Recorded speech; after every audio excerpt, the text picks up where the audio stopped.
Valentine's chocolates and the Sacred Heart of Jesus, what do they have in common?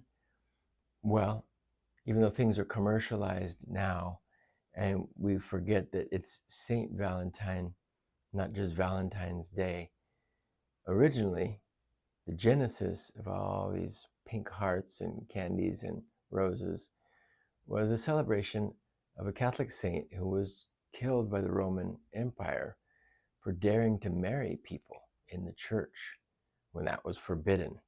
So he was a defender of the sanctity of marriage, not unlike John the Baptist and Thomas More and others throughout Christian history who have paid high prices for defending the institution of marriage. It's a beautiful and powerful reality, the sacrament of marriage. It's a sanctifying reality. Saint Valentine, the priest, knew that, and he kept marrying people at a risk of his own life. That's where the romantic love celebration of Valentine's Day gets its genesis. But Valentine, the priest, the bishop, didn't invent the theology of the body, didn't invent the theology of marriage that he promoted. He got it from Jesus.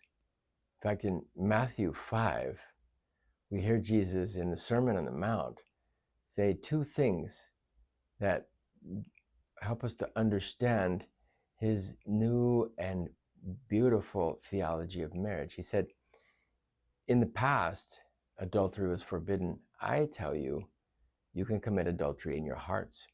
You can objectify people of the other sex and lack respect for them without saying a word, without touching anybody. So he helps us to understand that holy marital love and holy romantic love is possible, and that's the way he lives, and that's the way he wants us to live.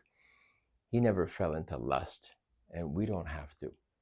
Also in Matthew 5, in the Sermon on the Mount, explaining the Beatitudes, and especially the Beatitude, blessed are the pure of heart, Jesus says that if you marry someone who's divorced, you commit adultery with her or with him. Marriage is forever. He's teaching us about the indissolubility of marriage, which is another way of making our hearts beat fast, because we were made for forever love. So the paper hearts and the plastic hearts and the secular feast day of Saint Valentine come ultimately from the Sacred Heart of Jesus, who teaches us how to love totally and forever.